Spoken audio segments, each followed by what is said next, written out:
What's up, ladies and gentlemen? Welcome back to the Big Fight Field channel where we speak the truth, we're honest, and we give our takes on AEW. It is Wednesday night, July 12th, 2023, and this is your AEW Dynamite review right here on the Big Fight Field channel. Tonight was technically the go-home show before next week's TV special, Blood and Guts.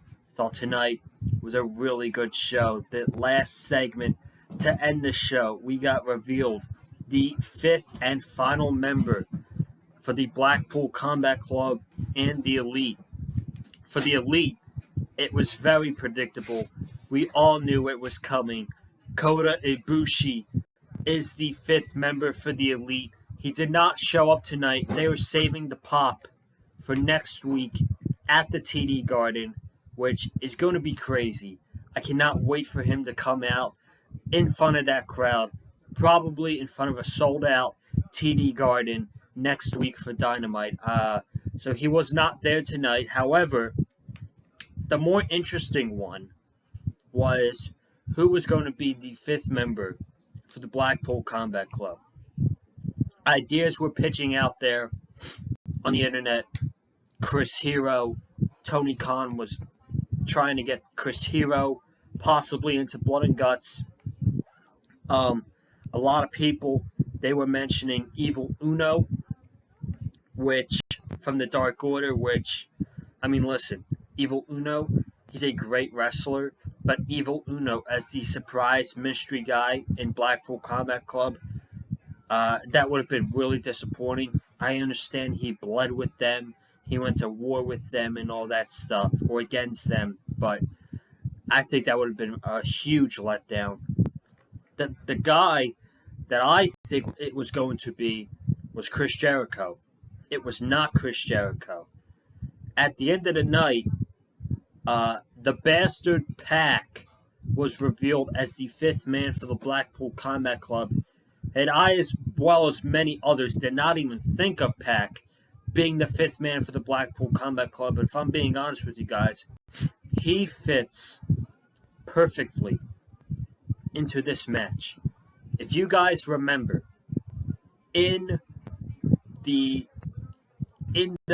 Best of 7 series between the Elite and the Death Triangle, Kenny Omega broke Pac's nose, and Pac was wrestling with a mask on. Now, I don't know if Pac was out because of due to injury or via traveling issues, but Pac came back tonight and he cut a very good promo and an explanation for why he is joining the Blackpool Combat Club in this match. And if I'm being honest with you, he fits perfectly in this match. Someone that I did not even think of being the possibility of being in this match. He fits perfect into this match. So, and we'll talk more about this at the last segment because this was the last segment of the show. The Blood and Guts match next week. Blackpool Combat Club, Moxley, Claudio, Wheeler Yuta, which Claudio and Wheeler Yuta were not there tonight. We got Mox, Claudio, Wheeler Yuta, Konosuke Takeshita, and Pac on the Blackpool Combat Club side. And on the Elite, we got the Young Bucks, Matt and Nick, Hangman Page, Kenny Omega, and Kota Ibushi, 5 versus 5. That match is going to be insane. It is going to be effing violent as it could be. It's going to be really violent, and all the morons on social media who hate blood, I'm sure, is going to be all up in arms next week with this Blood and Guts match. So we'll talk more about that when we get to that segment. The other big thing that happened tonight was this blind eliminator tournament. We got the finals of that tournament tonight. It's going to be MJF and Adam Cole against Daniel Garcia and Sammy Guevara. How did we get there? I'll talk about it here in a little bit. And then finally, we had the debut of the 18-year-old prodigy. He's going by the prodigy, Nick Wayne. 18-year-old Nick Wayne from Seattle, Washington. Up until tonight, I've never seen a match of his before. Never seen the kid wrestle before. And needless to say, I'm impressed. I'm impressed by Nick Wayne. He lost tonight to Swerve, but man, that was a great match. And I'm sure he's going to have some involvement in this feud now between Darby Allin and Swerve Strickland, which is look like what we're heading. It looks like that. I don't know what's going on with Sting and Jericho. I think they got their differences out. Jericho was obviously doing stuff with Don Callis, and Darby Allin is feuding with Swerve in the Mogul Embassy. I personally think we're heading to a Darby Allin Swerve match at All In, but I could be wrong. I could be wrong. I don't know, but we got a lot to talk about tonight. Really good show from Saskatoon, Saskatchewan. So overall, the crowd wasn't great on the night, but they had their moments. They had their moments in the Jericho and Don Callis segment. They had their moments in the MJF Adam Cole match, the Nick Wayne Swerve match, and the last segment, of course. They exploded when Kota Ibushi was announced. Guys, be sure to go ahead and subscribe to the channel. We got some more content coming up this week. We got Collision on Saturday night, live from Calgary. We got, for the first time ever, 3 hours of AEW TV Saturday night with 2 hours of Collision and 1 hour of Battle of the Belts. Usually those Battle of the Belts shows, they suck. No offense. So I'm not sure if I'm going to review Battle of the Belts. I'm probably just going to skip it. As of tonight, they've only announced one match, and it's Shawn Spears against Luchasaurus for the TNT Championship, and I don't really care about that. So, but 3 hours of AEW Saturday night. Be sure to subscribe to the Big Fight Fuel channel. We'll probably be here to cover Collision. And next Wednesday, we got the big TV special with Blood and Guts. So be sure to subscribe to the channel for all the content. And if you haven't already, be sure to go ahead and check out last week's reviews, last week's Dynamite, and last week's AEW Collision. Dynamite opened up tonight with Commander going one-on-one with Chris Jericho. I thought the pacing of this show was very good tonight. We didn't rush from segment to segment, from match to match. We only had one in-ring segment, and we had 5 matches. So we got lots of wrestling tonight on this show, and a couple backstage segments here and there. So the show opened up with Chris Jericho going one-on-one with Commander, and obviously Jericho won the match. He won with the Lion Tamer, and they had a good match.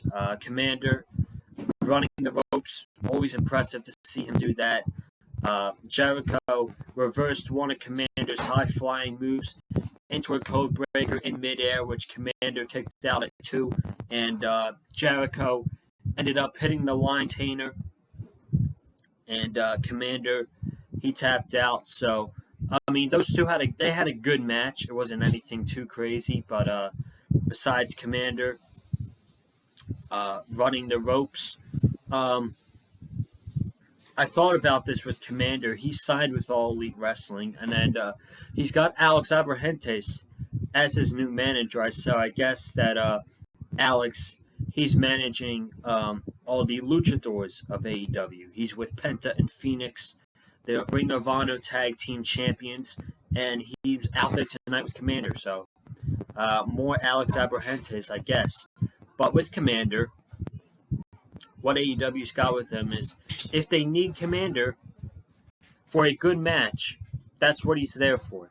He's there for a good match when Tony Khan needs him to have when Tony Khan needs him for a great match like this against Jericho. It wasn't great; it was a good match, but Commander is not going to be in any crazy storylines. Commander is not going to be the top guy. Commander is not going to be, in my opinion, a champion in AEW. He's great, but I see him as a guy that you could use for a great match here or there when you need him on Collision and you need him on Dynamite.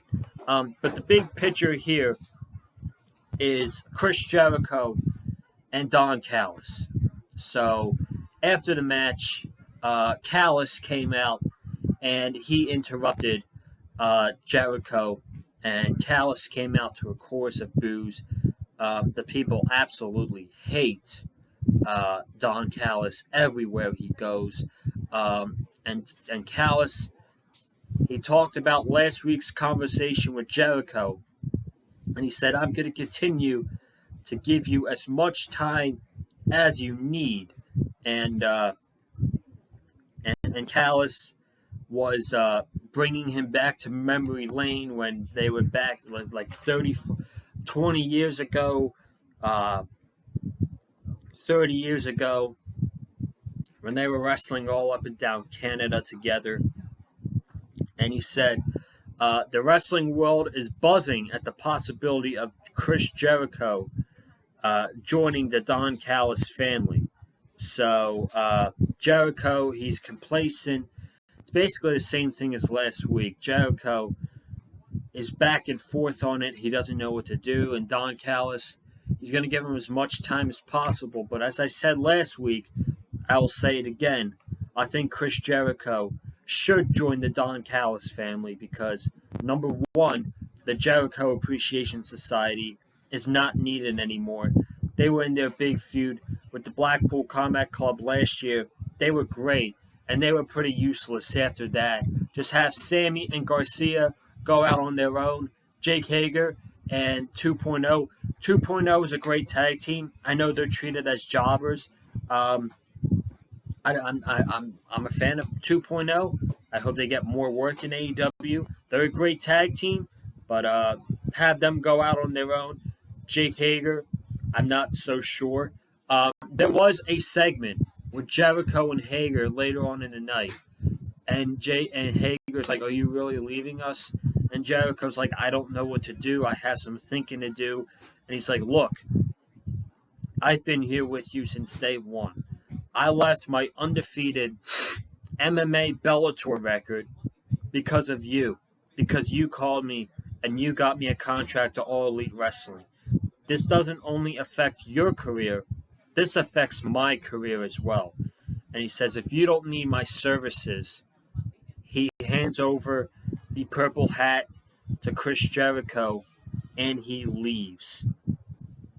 I think Hager is probably joining with him as well, because anywhere Jericho goes, Hager goes with him.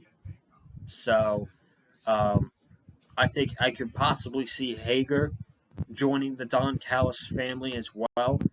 But the right decision out of this, I think, is Jericho joining the Don Callis family because, one, the Jericho Appreciation Society is not needed anymore, and two, Jericho and Don Callis could bring the best out of one another.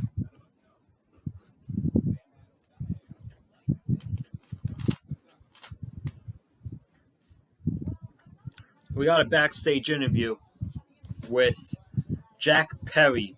Alex Marvez is knocking on the car window, and Perry's like, "What do you want? This is a non-working safe. This is not a safe working environment. We got animals running around here like Hook."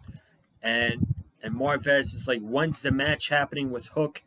And Perry's getting up, and he's not answering him. And then all of a sudden, Hook breaks through the car. They start brawling, and Jack Perry, he sprints out of there like a coward. So they're on a collision course. They're set probably for a match. I would guess that match is going to happen at All In. That would be my guess. So we'll see what happens there. But I have I would think that the match is going to happen sooner rather than later. Orange Cassidy and Darby Allin teamed up to face Daniel Garcia and Sammy Guevara. This match was pretty fun, a fun tag team match. Not fun than the match that happened after that. We'll talk about that. We'll talk about that next, actually. But this match here, good match. They were fighting outside. Was Garcia and Darby Allin, and Prince Nana. All of a sudden, he came walking out to the ring, and he grabbed Darby Allin's skateboard, and he was telling Garcia to use it on him, use it on Darby. So Darby sees this, and he grabs the skateboard, and Garcia yanks it away from him, and he falls to the floor. And meanwhile, while this is going on, Darby Allin is on the ropes. He looks over to his left, and Swerve Strickland is right there, and he gives him that side kick right to the face. I can't remember what they call it. I think it's called the last call or something like that. I think that's what he calls it, the last call. So Swerve gave Darby Allin the last call, which is that side kick to the face. Sammy Guevara sees this, and he hits the GTH onto Darby Allin, and he pins Darby Allin, shockingly, because I totally thought that Orange Cassidy and Darby were going to the finals of this eliminator tournament, and they got me. So Garcia and Guevara, they go to the finals next week in Boston. It's going to take place next week, and this was not the last of Darby Allin that we saw tonight. Before this match, this was earlier in the show, by the way, we got another bro session between MJF and Adam Cole. So this week, they're at a bar, and they're having drinks, and they're having a conversation to talk about last week's match. He's like, MJF's like, last week, I wish we would have just gotten the double clothesline in and all that stuff. And he's like, when are you going to wear this shirt? And Adam Cole's like, oh, I lost it. I lost the shirt. Sometimes we misplace stuff, and we have no idea where it is. Adam Cole speaking facts. It happens. I misplace stuff all the time. But now, in comes walking these four girls. And they walk by, and they go by Adam JF and Adam Cole, and they're like, ooh, ooh. So they're oohing and eyeing. And MJF's like, yo, I'll take two, and you take the other. You take the other two. And and Adam Cole is laughing his ass off, because he's like, Max, I have an actual girlfriend, okay? I really and deeply care about Britt, and I would never leave her. So MJF's like, that's brave, and that's courage. He said, I'll be right back. So MJF goes, and he talks to the four girls, and Adam Cole, he's laughing his ass off.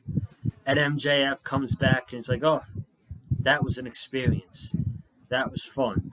And Adam Cole's like, and MJF's like, he's bothered by this shirt because he's not wearing the shirt that he's wearing, the Better Than You Baby shirt, which they tag all the time, available on shopaew.com. And Adam Cole's like, all right, you know what? I'll wear the shirt if we do this.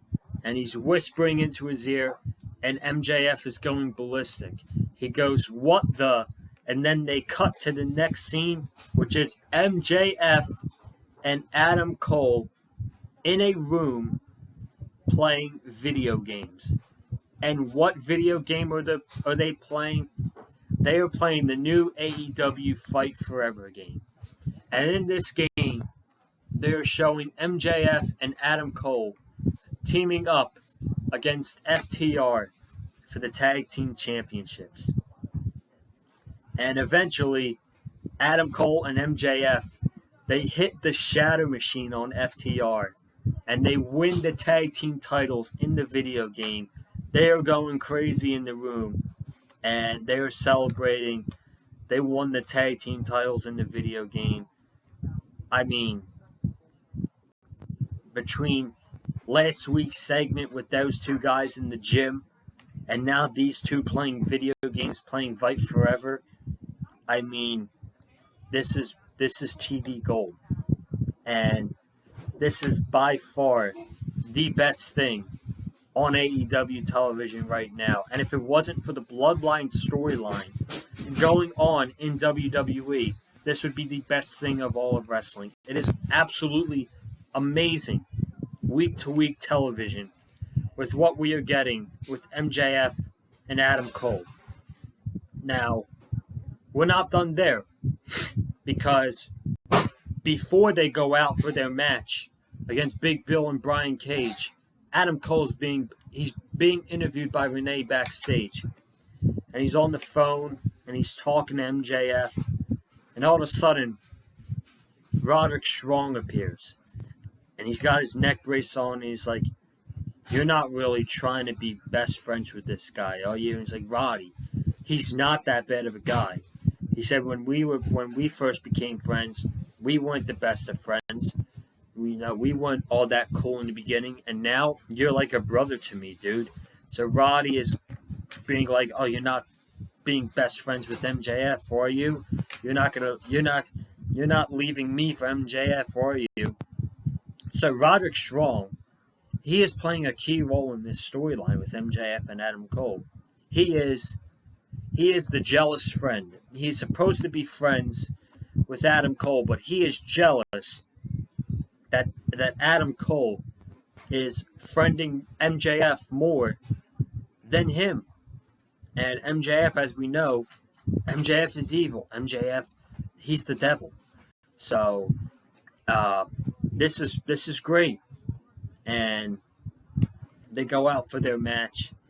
MJF mocks his entrance once again. He's high-fiving fans. Tony Schiavone is pissed off about this. Taz called him an angry grandpa during their entrance, which that got a nice chuckle out of me. That got a nice laugh out of me. Schiavone is just a straight hater. Schiavone hates these guys so much, but he is a hater. So MJF starts the match. And he starts the match with Big Bill. And he says, "I'm going to body slam him." And for most of this match, MJF was trying to body slam Big Bill. And eventually he does, with a poke to the eye. And then he gets him up for a body slam. And I'll tell you what, this place was quiet for most of the night. But when this spot happened, they went nuts. Saskatoon, Saskatchewan went nuts for this spot. So we got this crowd erupting to a body slam to Big Bill. That's how you know everything that MJF and Cole are doing is great. So he gets the body slam on the Big Bill, and Brian Cage gets the tag, and he stops MJF. What does MJF do? Poke to the eye. Adam Cole did the same thing. Excuse me. Adam Cole did the same thing throughout this match as well, with a poke to the eye to Brian Cage, I think it was. And Cole is going to town. And MJF, he's calling for the double clothesline. And MJF gets tagged into the match. They set up for the double clothesline. They Irish whip Big Bill to the ropes. But Big Bill stops himself. And Brian Cage, he gets them with the double clothesline. And then Big Bill hits a double clothesline of their own. And then MJF, he takes Bill out of the ring. He tags in Adam Cole. Adam Cole hits the Panama Sunrise onto Brian Cage. The last shot, 1, 2, 3. MJF and Adam Cole are moving on to the finals of this blind eliminator tag tournament and they're going to take on Sammy Guevara and Daniel Garcia next week in Boston in the finals. Both these guys get on the microphone, and MJF asks the town if there's any devil worshippers. So that's his main line now, that he's a face. He's playing a face for a couple weeks. And he says, "Oh, wow, I'm so over tonight in Saskatoon. You know who else is over?" And he tells Adam Cole again, "Do the thing." And he does the Adam Cole baby. And they talk about their success for the past couple weeks. And Adam Cole's like, "You know what? Never in my wrestling career did I think there would be a tag team between Adam Cole and MJF. But somehow it's working. We got through the first round. We defeated two monsters this week in Big Bill and Brian Cage." And he said, "Now, me and Max are going all the way to the finals, and we are winning the Blind Eliminator Tag Tournament." And he says, "Why stop there? If we're on the same page, we will go on to MJF. We will go on to face FTR and win the tag team titles." And then MJF says, "That's because we're better than you." And Adam Cole goes, "Baby." So they're both getting on the top rope, and they're celebrating with the crowd. And they pan to Roderick Strong in the back with his neck brace on, watching on the TV screen. He just looks upset. He just looks really upset that Adam Cole is friending MJF more than he is him. So we got to the finals. They defeated Big Bill and Brian Cage. And now they're at the finals. They got Sammy Guevara and Daniel Garcia next week at the TD Garden. Sorry about that. They got Daniel Garcia and Sam. I don't know what's going on with these lights. My apologies, but they got Daniel Garcia and Sammy Guevara next week in Boston. So now we got to that. So I think they beat them next week. And then they will face FTR for the tag team titles. I don't know what's going to happen. I thought MJF was he's just going to turn on Adam Cole, and we're going to get MJF and Adam Cole next week. But the X factor in all of this is Roderick Strong. What's Roderick Strong going to do? Is he going to befriend Adam Cole like he always does? Is he going to stick to being a friend to Adam Cole, or is he going to turn on Adam Cole along with MJF? So possibly MJF when he turns on Adam Cole, because we know it's coming. Not only is he going to break Adam Cole's heart by turning on him, but he's going to ruin his friendship with Roderick Strong. So at the end of this, MJF is an evil son of a bitch. This is fantastic television, and they make you tune in weekly, every week, to see what is next in the MJF Adam Cole feud. And now next week, they're in the finals, and they will go on to beat Daniel Garcia and Sammy Guevara next week on Dynamite.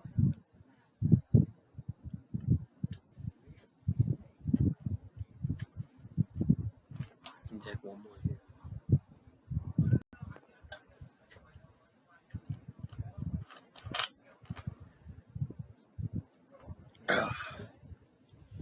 We got the quarterfinals of the Women's Owen Hart Cup tournament. Sky Blue, she went one-on-one with Ruby Soho. Ruby wins this match in about 10 minutes. This week, they threw the Outcasts out of ringside. Toni Storm and Saraya got ejected from ringside.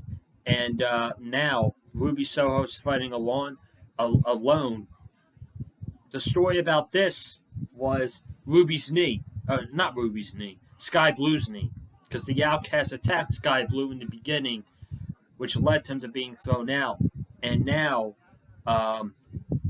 Ruby is targeting the knee of Sky Blue, and she keeps going after the knee, and anything Sky Blue tries to do, Ruby has an answer for it, and she goes right after the knee.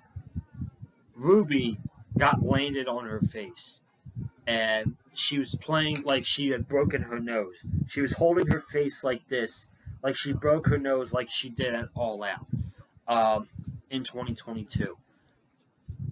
So the ref is stopping the match to check on Ruby. Sky Blue's going to the top rope. Ruby pushes the ref and forces Sky Blue to fall from the top rope.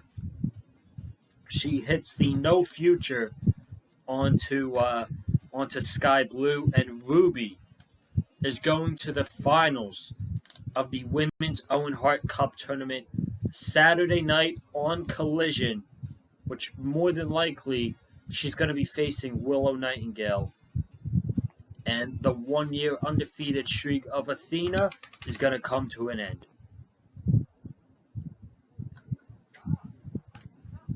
So I'm looking forward to that and seeing where they go with that with that match.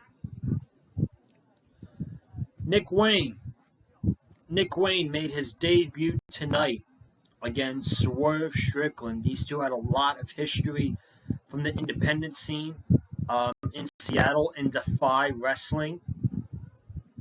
And I think I've said this in the beginning.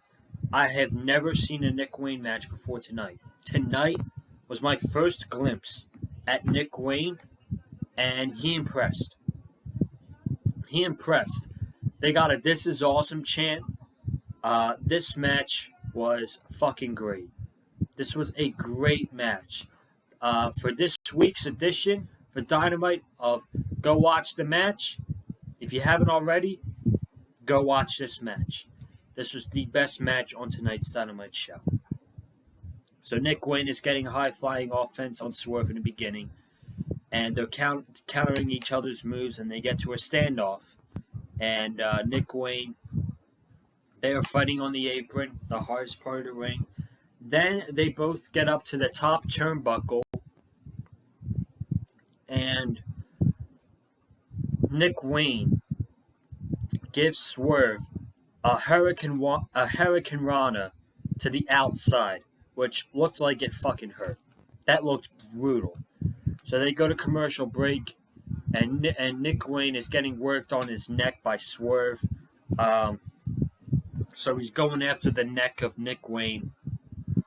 And we get back from commercial, and Swerve is just dominating Nick Wayne.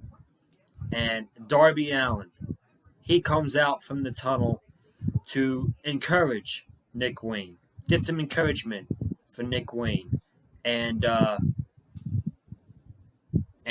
Nick Wayne, he's fighting back. He hits a top rope crossbody, and he kicks out. He goes for another top rope move, and Swerve is up there to meet him. He's got Swerve has Nick Wayne in the electric chair position, and Nick Wayne hits a insane poison Rana from the top rope to the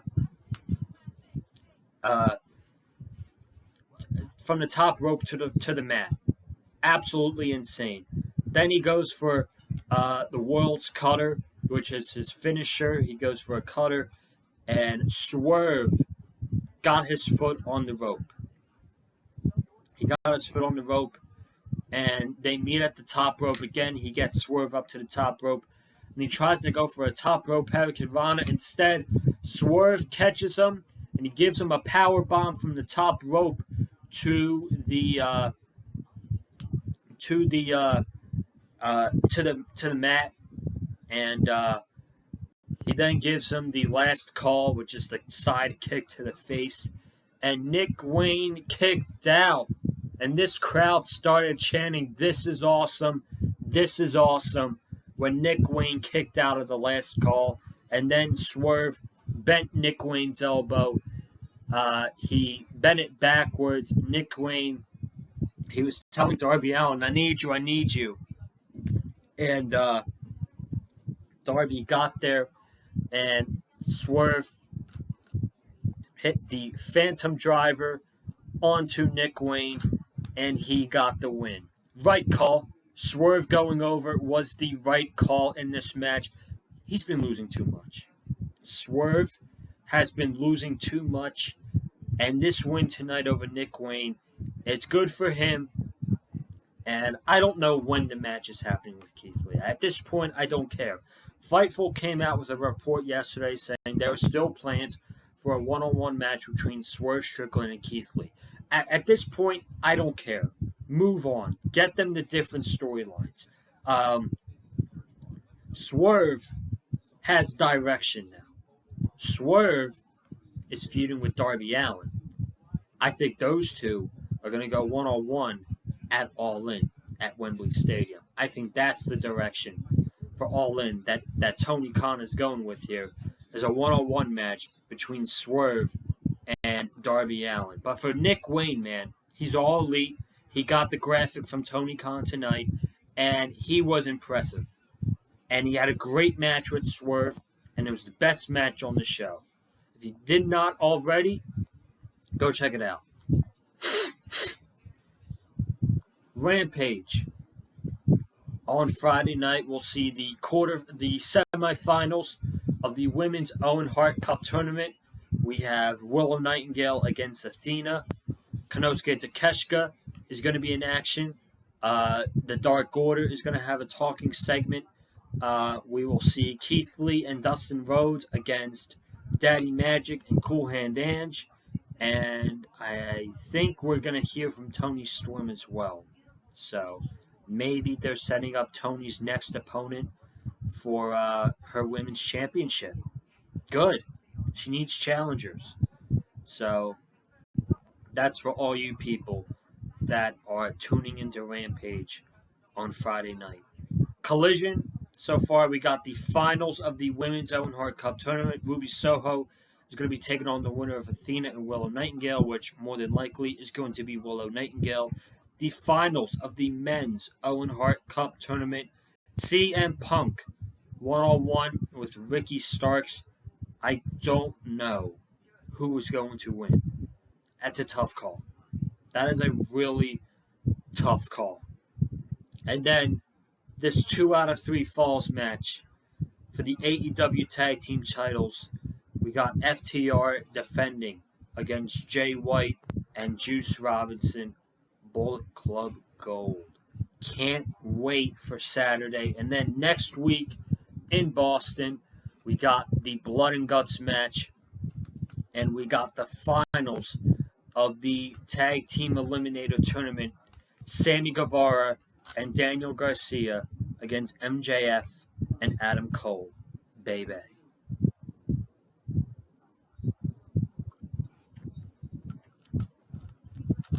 Don Callis ended the show, and he was standing in the ring by himself, and he was talking about Blood and Guts, and he says, right now I'm about to reveal the 5th man for the Blackpool Combat Club, and this man is deserving to be in Blood and Guts. And right before Don was about to announce him, Kenny Omega interrupted, and he got attacked by Takeshita and Jon Moxley from behind. So they came out to attack Kenny, and out of nowhere, Kenny is fighting back.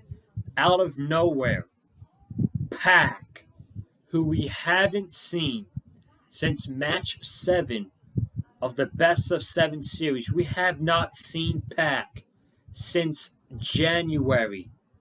Pac is back, and I love this. He's on Team Blackpool Combat Club. He attacks Kenny Omega with a steel chair, smacks him over the back with it, and they have a chair wrapped around Kenny's neck. And Moxley's like, do you have any last words before we hurt you and we put you out of Blood and Guts next week? He says, look at the Titantron. I have my fifth man. So they play this video package, hyping up Blood and Guts, and they reveal that the fifth man for the Elite is going to be Kota Ibushi. And the place exploded. He did not show up tonight. They're saving him for next week in Boston. The Elite appear. They lay out the Blackpool Combat Club. And Hangman Page says next week, 5-on-5, Blackpool Combat Club versus the Elite. This is where it ends. And Omega is like, next week you can bring your barbed wire steel chairs. You can bring your barbed wire tables. You can bring your skewers. But it's not going to be enough to take us down, because next week we are going to violently destroy you. And he does his good night, bang, to end Dynamite. So there you go. Blackpool Combat Club versus the Elite. Jon Moxley, Wheeler Yuta, Claudio, Konosuke Takeshita, and Pac against the Young Bucks, Hangman Page, Kenny Omega, and Kota Ibushi. Can't wait for this match. Again, this match is going to be super violent in Blood and Guts. I cannot wait for the TV special. AEW, they have 3 TV specials for Wednesday night. Blood and Guts, Grand Slam, and Winter is Coming. Next week, we're getting one of them. We're getting Blood and Guts.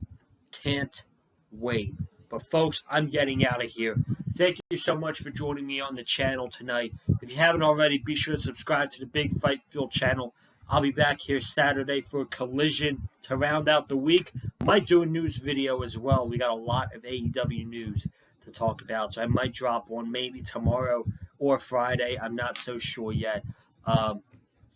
But be sure to subscribe. Comment down below your thoughts on tonight's episode of AEW Dynamite. Hit the like button if you like what you heard from me. And follow me on Twitter at Conlon_Joseph. And I will see you in the next video, whether it's news or if it's Collision. Have a good night. Stay safe. And as always, stay classy. And I'm out. Peace.